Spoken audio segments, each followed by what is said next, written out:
You're back with us at Interlagos, Sao Paulo. Michael Schumacher, the championship favourite this year, has won the Brazilian Grand Prix in great style. And right from the start, Tony Jardine, we knew the double world champion meant business.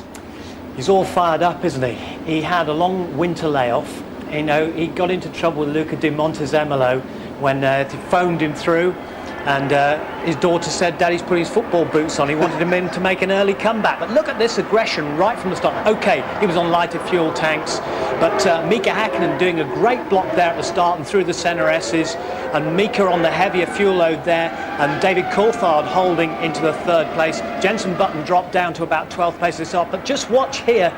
Schumacher trying to go round the outside and decide Interlagos at the bottom of the hill from 185 miles per hour. He meant business right from the word go. One great thing about this place, it might be a little bit bumpy, Interlagos, but you can overtake here, can't you? And he threatened and harried the world champion Häkkinen early on. This is why it's such a driver's circuit, and this is why Michael Schumacher excels here. This is why he's never finished lower than 5th.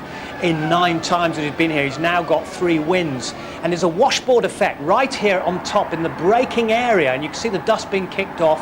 Häkkinen stays out wide. He knows he's got to let him through at the end of lap 1 as he gets away, and that on the lighter fuel load, going for this 2-stop strategy. Away goes Michael Schumacher, and at the same time Rubens was doing it to David Coulthard, yeah, but there you can see Michael Schumacher. Now here we go, here's Rubens. Now look at him, tracking David Coulthard there. Coulthard takes the perfect line on the apex there, past the pit entrance.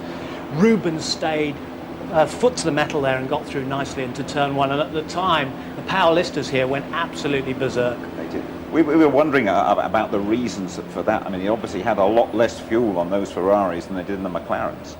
Yeah, I mean, a lot less fuel, but there's a lot in it. It's a combination of the traction, the aerodynamics, the engine man. Paolo Martinelli at Ferrari's done a good job. Bulletproof engine normally. It only retired, it only blew up once last year, and that was at San Marino when Irvine went through. And last year, studio shook here when Rubens Barrichello did get past Mika Häkkinen. Yeah, and Rubens had been held up. He was much faster, and he got through, and that was into the second place. Just look at them going berserk there. They built the extra grandstands to cope with the fans there, and nothing really that Häkkinen could do about that. He didn't try anything dirty, anything dodgy. No blocks tried there. Very clean driver, Mika Häkkinen. He's noted for his sportsmanship, and he leaves a gap. He could have closed that gap very easily and kept his line and forced Barrichello around the outside, but he chose not to do that. As we said before the race, they all thought it was going to be Barrichello's day.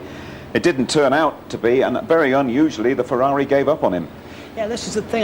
It's difficult to understand because it's a development of last year's very successful engine, and above the noise of that engine as it was spluttering, you hear the groans of the crowd almost, because that was desperate in front of the highly packed grandstands over the other side. Bitter disappointment. That's in 8 Grand Prix now. He's just had the one result, that 4th place in the Jordan back in '94 for Rubens. And the whole of Brazil was rooting for him here. And after that, it caught fire in the pits, and the mechanics had to extinguish the flames as well. Still the most experienced driver not to have ever won a Grand Prix. And Mika Häkkinen then stormed out of the racetrack after he left the scene. Yeah, and again, this is a problem. We're not quite sure yet what has happened to the car, whether it's gearbox related, engine related, what has gone wrong. Bitterly disappointed, especially after both McLarens went out in Australia. 2 races, small no points. Filter in the compressor, no points. Now, here's the interesting thing. Now it's McLaren that's got to play catch-up. Can they do the same to Ferrari? Ferrari have managed to catch them in the last 3 seasons, but can McLaren do it? 2 races, no points for the world champion, and no points yet for Jenson Button, but goodness me, what a little scrap he had with the Dutchman Jos Verstappen, and really proving what a little star he is already in a star. I know, this is tremendous, and again it's the presence that he has and the composure in the cockpit. How tempting it must have been for a 20-year-old to really go for it during this race on this one of the most difficult, bumpy, daunting tracks. Verstappen, one of the most experienced street fighting men, and he goes through into 7th place. Button, well done. He has got a terrific amount of courage and a terrific amount of ability as young Jenson Button. Let's just confirm the drivers' standings for you, shall we, after a couple of rounds. 20 out of 20 for Michael Schumacher. A 3-way tie for 2nd place. Rubens Barrichello in that 2nd Ferrari. Coulthard after his 2nd place here.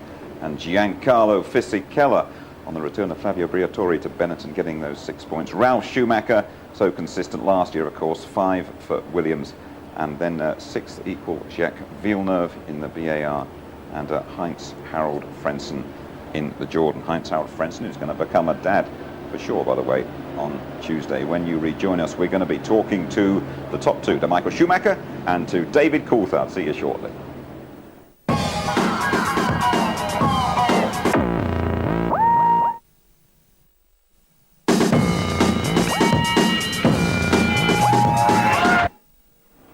You're back with us reviewing the Brazilian Grand Prix at Sao Paulo. Let's go straight to the press conference now and hear from the top two, from Britain's David Coulthard and from today's winner, Michael Schumacher.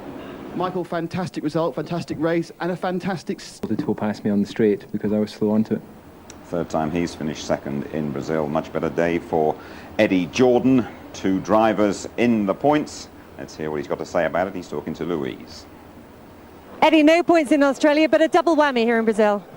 Well, when you least expect things, and we didn't expect to finish 4th and 5th, it gives us 5 points. It's a little bit of a bonus because there was a lot of concern about our reliability, and I think we made big headways at Silverstone last week, and today sort of proved that. Tell us about the strategy of the 2 drivers. Well, with Jarno, such a dreadful qualifying yesterday, we took a decision that we need to get him up, running and motivated, so we ran him in low fuel at the beginning to give him that incentive to get on with it. Not that he needs that, but it just gave the team the impetus as well. And so we took a 2-stop with Jarno, which worked quite well for him. To come from 12th to 5th is a big result. And Heinz, a little bit disappointing. We weren't able to make bigger inroads into Fisichella, but our day will come. Well done. Thank you. Terrific night coming up, and the highlights are at 11:15. Brazilian highlights, a lot more comment and reaction. Repeat tomorrow, 6 o'clock on ITV2. In a fortnight, we go back to Europe for the San Marino Grand Prix. The full ITV service is always qualifying live on the Saturday and the race live from 12:15 on the Sunday. Let's sum it all up briefly with Tony Jardine. Well, best start since 1994, really, for Michael Schumacher. I mean, they're going to need extra grandstands at San Marino and Imola, aren't they, for that one? The ironic thing, it's a big change around. Ferrari spent more time in the wind tunnel and their car was out very, very late. Used to be what McLaren did. McLaren opted for safety reliability this year, and it's turned around. They've got to be the chasers now. Ferrari ahead. Thanks, Tony. Ferrari triumph then, not the one the Brazilians wanted, but it leaves Michael Schumacher as the only winner so far in F1 2000. Bye-bye from us all in Brazil.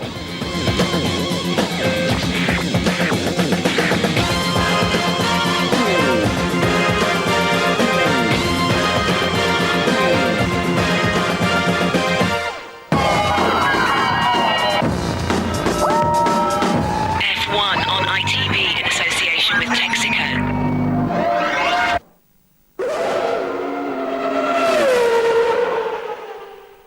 If you would like to know more about Formula One,